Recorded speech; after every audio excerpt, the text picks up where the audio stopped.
Welcome to the AI Adoption Podcast. I'm your host, Professor Ashley Braganza, and it gives me great pleasure to welcome Kate Jones to this episode. Kate, welcome to the podcast. I'm really pleased that you were able to make some time to join us today. I wondered if you could share with my listeners some background about yourself and about the DRCF, please. Absolutely. It's a pleasure to be here, Ashley. Thank you for the invitation. So I'm the CEO of the Digital Regulation Cooperation Forum, a body which brings together 4 of the UK's regulators who are most involved with digital regulation and also have a lot of interest in AI regulation. Those are Ofcom, the UK's communications and online safety regulator, the Information Commissioner's Office, responsible for data protection, the Competition and Markets Authority, and the Financial Conduct Authority. And they came together 5 years ago now, back in 2020, because they could see that their remits in the digital sphere were increasingly coming together. So they established the DRCF for coherence and collaboration in digital regulation, because it makes sense to do things together and make sure that they are aligned where appropriate. As regards my own background, well, I'm firmly committed to this role, both because I'm really quite passionate about helping to shape an overall digital regulatory landscape in the UK that both drives innovation and also safeguards the public. So I see the design of digital regulation at the moment as being one of the really important challenges of our time. If we get it right, then the digital and AI environment should lift everybody up. If we don't, then the opposite could happen. I have quite an unusual background coming into this. I'm not a regulator by career. I'm a lawyer by profession. I started in a city firm, and then I became an international and human rights lawyer, and I was at the Foreign Office for a long time, where I specialized in multilateral governance. And as it turns out, all of those years in the UN and the Council of Europe and other fora have equipped me very well for working with regulators to achieve consensus between us and really build things together. I came to digital regulation initially through a human rights lens, but now, as I said before, I think it's these building blocks that will make digital regulation effective right across sectors going forward. I think that kind of background sounds absolutely ideal for this kind of job, because I would imagine if you're dealing with those 4 regulators, that must be a job in diplomacy and bringing people together and trying to create that level of consensus. I would imagine that is probably, without kind of knowing the detail, I would imagine that is a significant part of your role, Kate. But Absolutely. I love diplomacy. I love bringing people together to co-create. And as you can imagine, each of those regulators is quite fiercely independent. They've each got a mandate from government to implement specific pieces of legislation. And so I really enjoy the opportunity of encouraging those mandates to align where it's appropriate to do so, while at the same time not encroaching on each one's independence overall. yeah, and trying to bring them together to form, as you said, that coherent framework.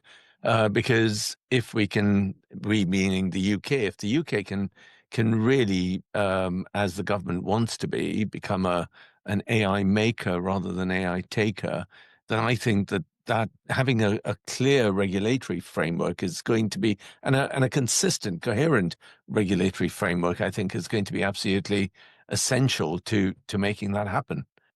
Absolutely. We all know that innovation does best when it's trusted by the public. So that's why getting your regulation right so that it doesn't impede innovation on the one hand, but it does enable trusted innovations that people will actually take up in practice is really the key, I think, or one of the keys to getting digital and AI regulation right. Sure. And it seems to me, Kate, that when people talk about regulation, and then in the same breath very often mention, as you've just done, innovation, they see these 2 things as adversarial. That if you've got innovation, then you've got to minimize the regulation, and likewise, if you've got a lot of regulation, that's just going to kill innovation. What are your thoughts on that? Is that your view as well, or how do you see this kind of apparent adversarial positioning of innovation and regulation? So I hear that people say that quite a lot. I think it's a false dichotomy for several reasons. And in fact, part of our vision in the DRCF is about supporting innovation, as well as part of our vision being about protecting people. So we're aiming to do both at the same time. I think that perhaps that image of regulation and innovation being opposed has come up because of couple of things that sometimes happen or have happened in the past. One is where you've got legacy regulation that's out of date, then it can impose too much bureaucracy on developments going forward.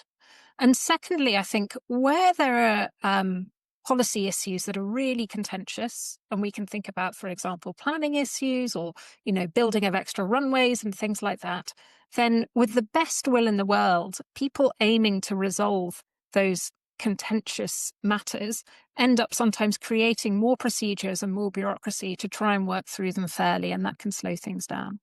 But in the DRCF, we're really trying to take a different approach. And I think in digital regulation as a whole, you see the government and regulators taking a different approach in a couple of ways. The first is thinking about how to make regulation more principles-based and outcome-based, so that rather than it being about rigid tick box rules that businesses have to follow, it's more about requiring them to do assessments of risk and then to take measures themselves that they see as appropriate to mitigate those risks. So to give a couple of examples, in the Financial Conduct Authority, their consumer duty requires financial firms to act to deliver good outcomes for retail consumers and customers. They have to work out themselves what they need to do in order to deliver those good outcomes. So they have to make that assessment. And it means that when technology develops and when things change, you don't need to change the rules, but they have that responsibility of working out what enables good outcomes. Similarly, to give another example, in Ofcom, where they have responsibility for implementing the Online Safety Act, that act requires online digital platforms and search services to assess the risks of users encountering illegal content on their services and then taking measures to mitigate the risks. So the onus is on the businesses to assess risks and mitigate them rather than having to follow very rigid rules. And I think the strength of that is that it enables companies to be quite agile. And as I say, it enables technology to develop quickly without having to change the rules all over again. And it puts that onus of responsibility on companies, which after all, let's face it, most companies do want to be responsible. And that area of responsibility and responsible AI is really important, particularly in terms of, as you said a bit earlier, getting consumers, getting people to trust the AI systems that are being adopted. Where an organization has identified a certain risk with one regulator, but then actually that same risk doesn't appear as high with another regulator, how do those risks, if you see what I mean, how do those risks get weighted in Well, that way? it's not normally, and it's quite hard to talk about it in the abstract. It's not normally a matter of risks seeming different to different regulators. It's more that regulators may be thinking about slightly different risks. So it's how you put them together. Yes. Give one example that perhaps quite a few people will be aware of. If you think about competition issues, in competition issues, you often want people to be sharing assets. So here, sharing data in order to open up markets, because if more people have access to data, if you have interoperable data sets, then more people can take advantage of them. On the other hand, if you work for the Information Commissioner's Office, your focus is on protecting personal data, and so making sure that it's not shared, or at least not shared without appropriate protections in place to safeguard people's confidentiality. So one of the very first pieces of work that the DRCF did was to have the CMA and the ICO come together and say, look, there's a tension here. How do we resolve that tension? That resulted in publishing a paper which talked about ways of enabling interoperability, but in a safe way. So it tends to be more examples like that rather than different risk rating. It's a bit like, I mean, one example I could give or a comparison perhaps is if you've got a medical patient, if you've got a patient who's got various medical conditions, there might be different doctors who have each got their own specialism. So you might have the cancer specialist looking at one area, you might have the mental health specialist, you might have the heart specialist, and so on. They're each independent, they've each got to do their own thing, but you've also got to make sure that they're not contradicting each other, or, overall, the patient needs to have one care plan that is holistic. And it's a little bit like that, enabling each regulator to do their own thing, but having this sense of being holistic and being coherent overall. I think that's a really, really good analogy because that's really easy to grasp and understand, because equally you can imagine that each individual physician may well be prescribing a course of medicines, but if they're not careful, you just prescribe so many medicines for the patient that the patient actually has an adverse reaction more to the medicines that each individual is prescribing. So Exactly. it's about Yeah. Sorry, go on. No, I was going to say that's exactly it, Ashley. So it's about making sure you've got coherent.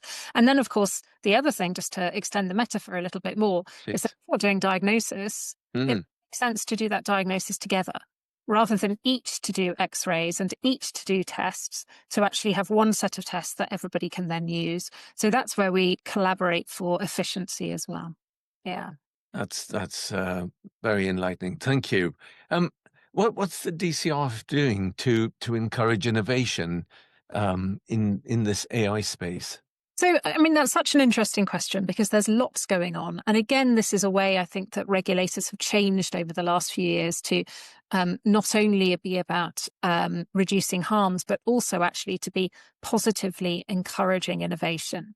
So the Financial Conduct Authority really led the way in this area. 10 years ago now, they established their first sandbox, which was an opportunity for firms who are thinking about innovating to come in and experiment and use some of the FCA's assets and get regulatory advice before they put their products onto the market.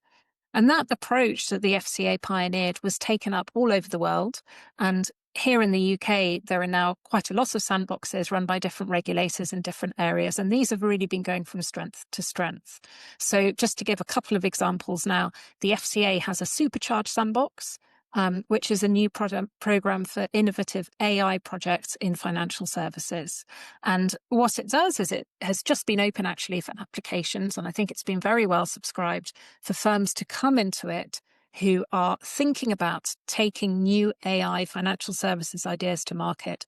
They get access to a technical environment, and they also get access to large synthetic data sets that can really help them to test out their innovations. Mm-hmm. And then as well, they get technical expertise and regulatory support. So it's all about working out whether an idea is viable, how it's viable, and helping people get those ideas to market more quickly and in a better form when they get there.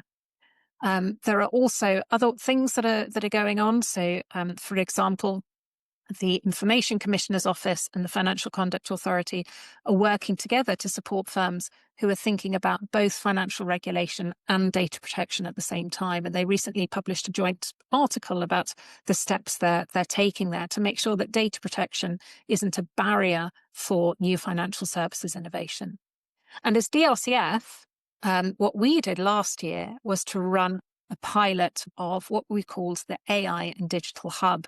And that was an opportunity for businesses in any sphere who had queries that spanned more than one of our regulators' remits to come to us and say, look, we've got this question. What do we need to do? And again, the aim was to help innovators understand UK regulation in the digital sphere and get things to market more quickly.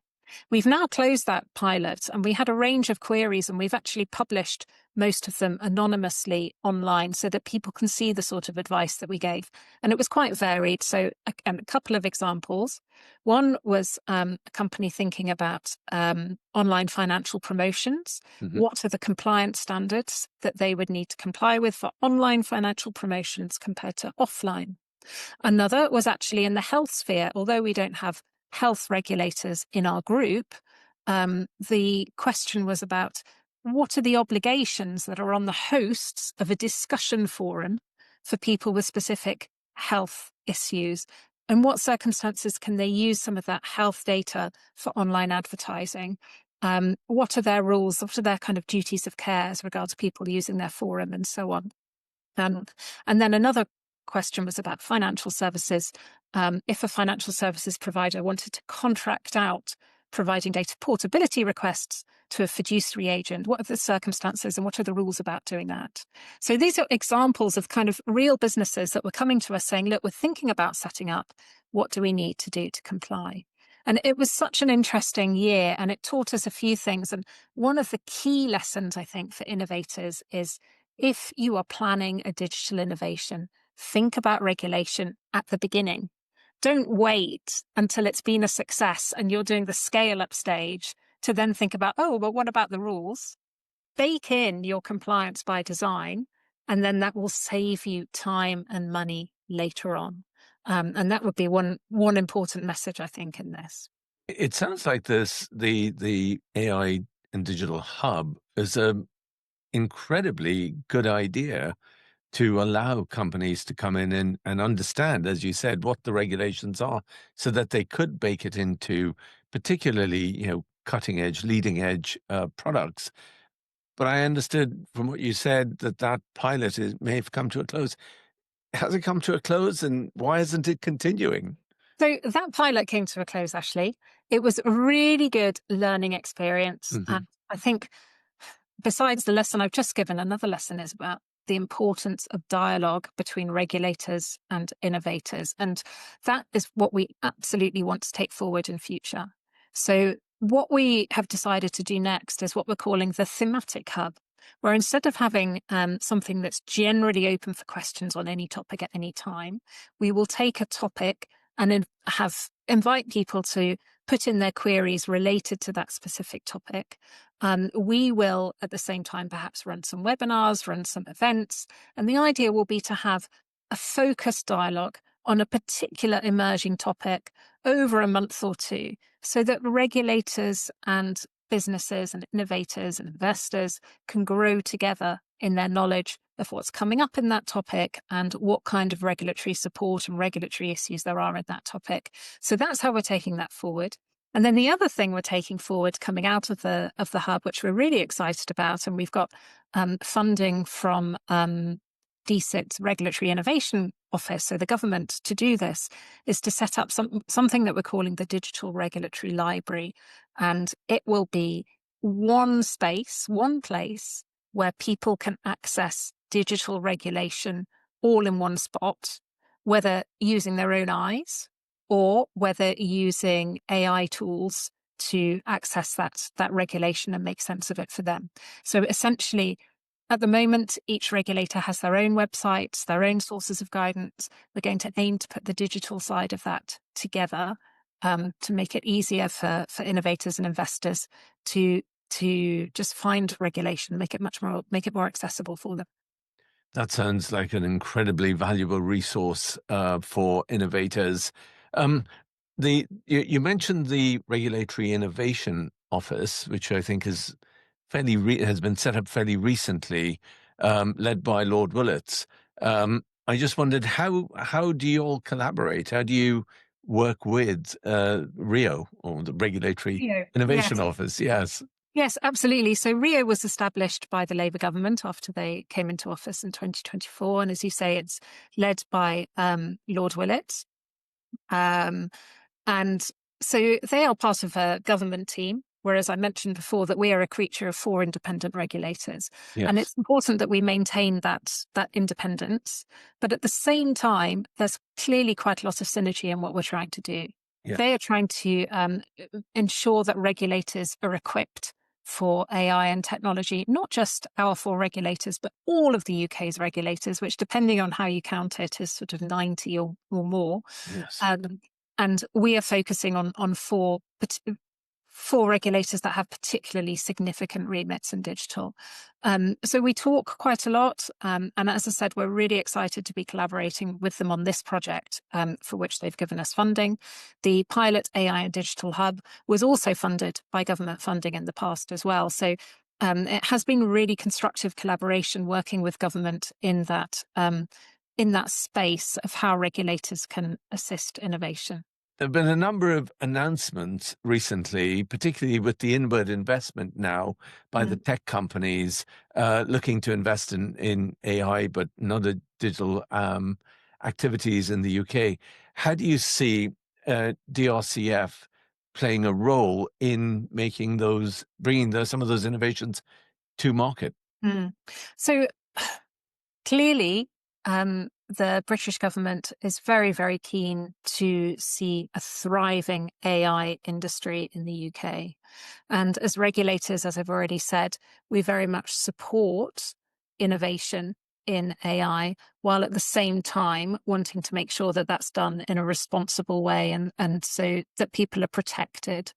Um, and as I said, or as well, I think businesses on the whole also want to see responsible innovation, and they come to us saying, what do we need to do in order for our innovations to be responsible? So I see the efforts that we're taking at the DRCF as going absolutely hand in hand with the government's approaches, and I'm really looking forward to more of that journey.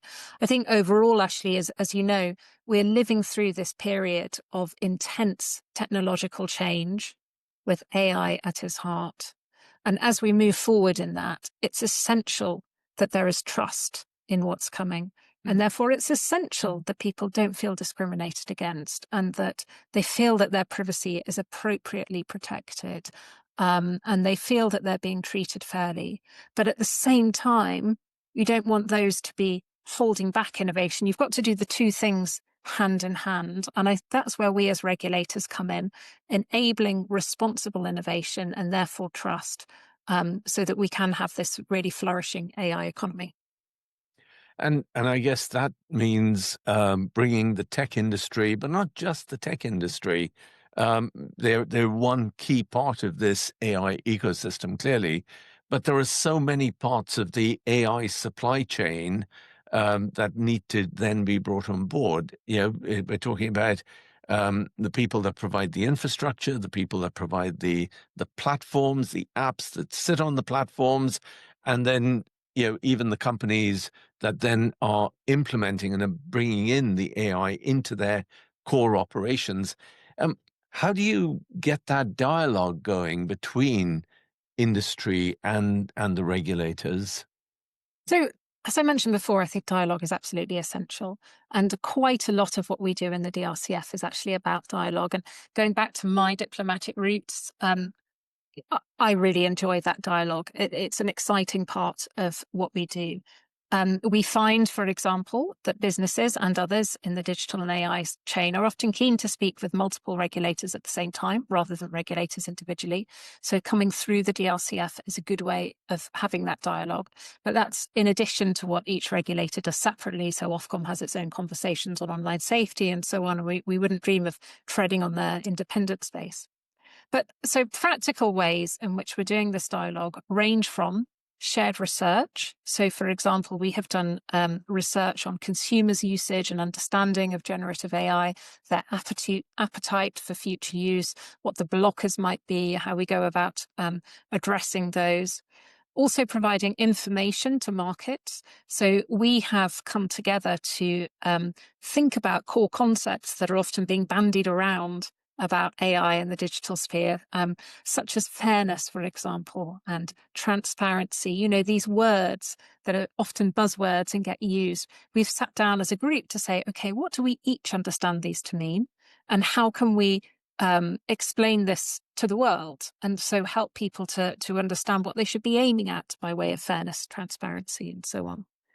We also convene quite a lot of events, which we really enjoy. So, for example, a few months ago in Manchester, our Horizon Scanning program ran an event on some of its work, and down here in London, we ran quite a large event on generative AI and its regulation back in March, which was really interesting because it brought together all different bits of the industry, but also civil society and parliamentarians and others to have discussions about responsible generative AI.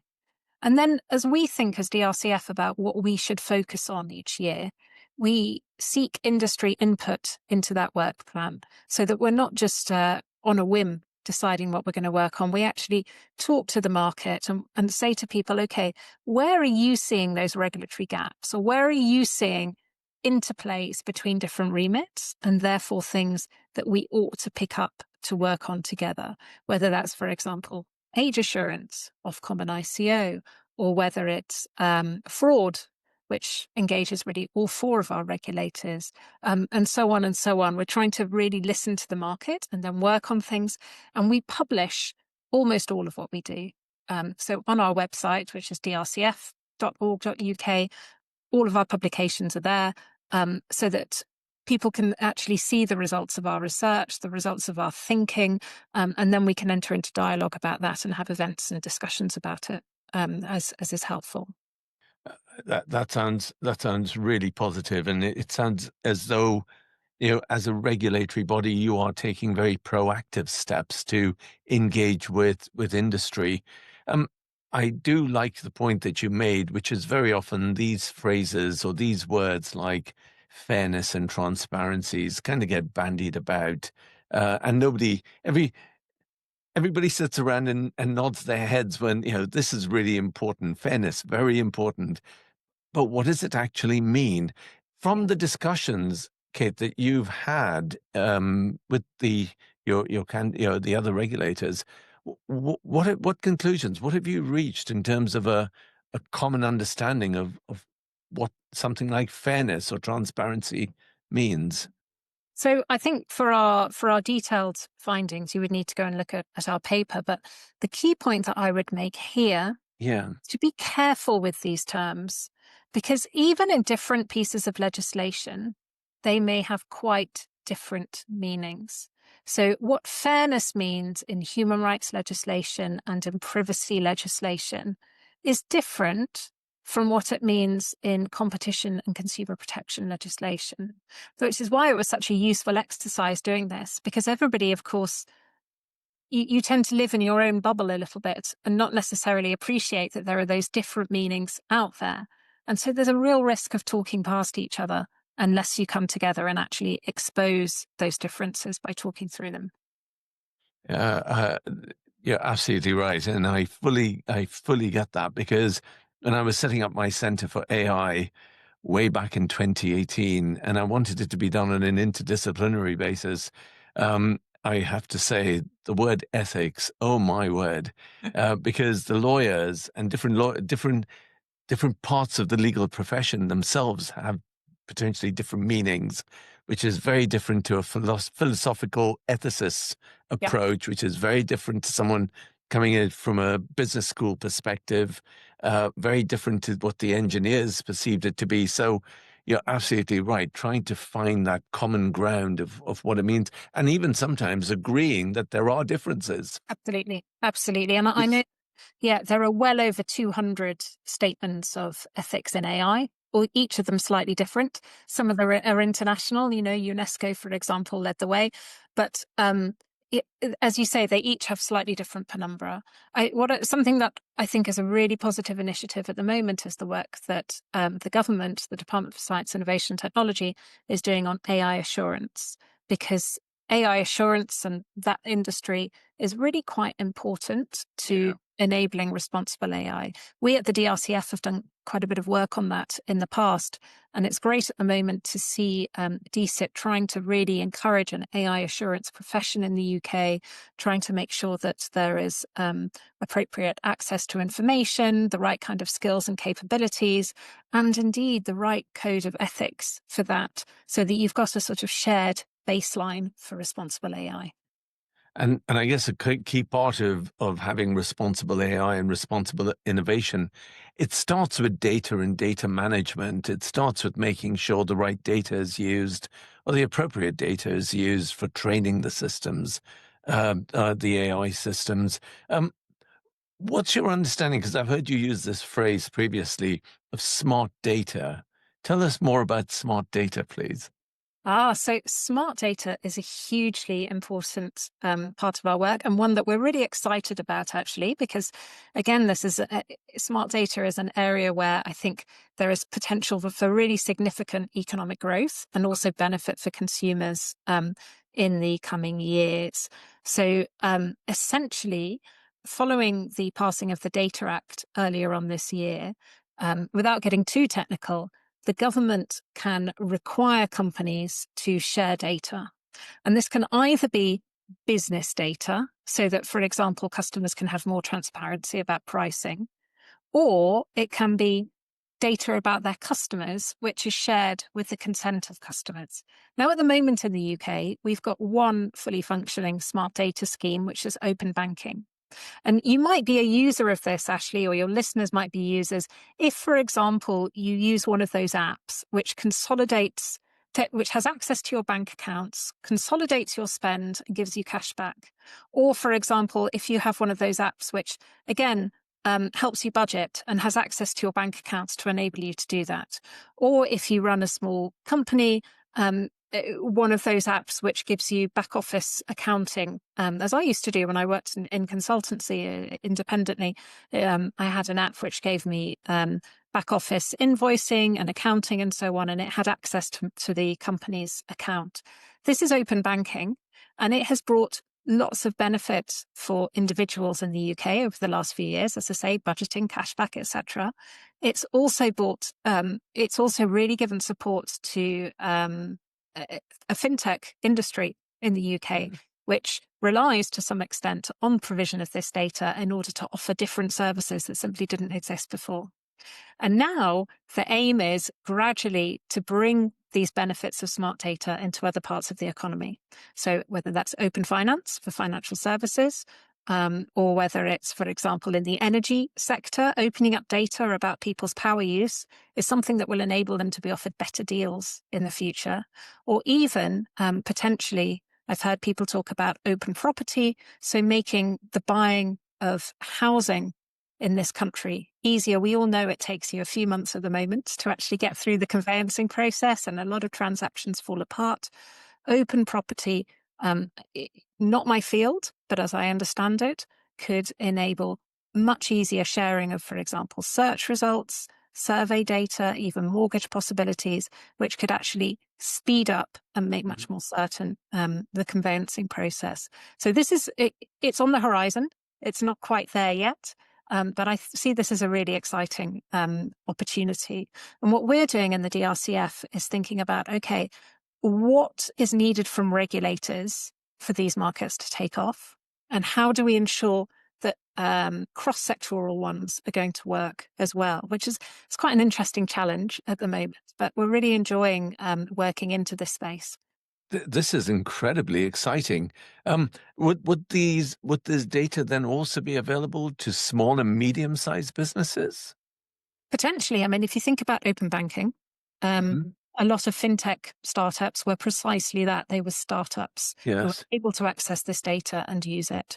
And open banking happened because the Competition and Markets Authority wanted to improve the amount of competition and openness in that banking sector. So there's competition and bringing in a wider plurality of businesses right at the heart of this. That's incredible because one of the big challenges I think the UK faces is bringing small and medium-sized businesses onto the AI journey. But if this allows those SMEs to have access to the data and then bring that data in to be able to innovate their own products and services, that I think would be a game changer potentially. Mm. Um, Kate, the DRCF model is really interesting in terms of bringing regulators together. what can boards learn from the DRCF model? Well, I think we're already seeing that learning actually, and we've seen it increasing over the last couple of years. Just as we have brought regulators together, we are seeing boards of companies bringing together their different compliance professions. So rather than have a siloed privacy profession and a siloed online safety profession, even a siloed financial services compliance profession, and so on, actually finding a way of uniting them, whether it's through a shared committee or in other ways, I think is what boards are beginning to do. And so over the last couple of years, we've really seen the beginnings of a digital regulatory compliance profession, which I think is essential. Just because, just as, I gave that example of interoperability, just as we are taking things in the round now, so I think it's the same for companies.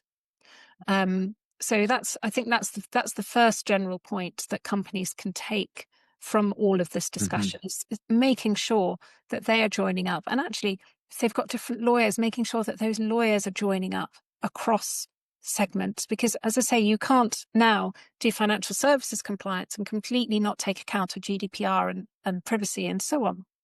And then the second point is the point that actually I made earlier, but I think it's a good one to repeat, which is the value of baking in compliance by design when you're setting up innovation and when you're setting up new products. I think this is how it needs to be if things are going to flourish. If your business is going to flourish, it's the easiest way of ensuring compliance as you go forward.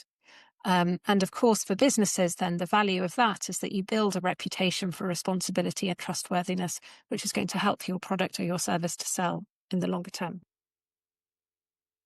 Okay, thank you so much for all the insights you've provided. A huge thank you for joining me on the AI Adoption Podcast today. We've covered a wide range of topics, and I'm particularly excited to see what happens with the spread of this notion of smart data. I think if we can start to democratize data, it allows companies, it allows innovation at all levels of the UK economy, and not just the big organizations who have the resources to either have the data or be able to buy in the data. So I think this is incredibly exciting time. So thank you so much for being on the AI Adoption Podcast. My pleasure. Thank you, Ashley. I've really enjoyed the conversation.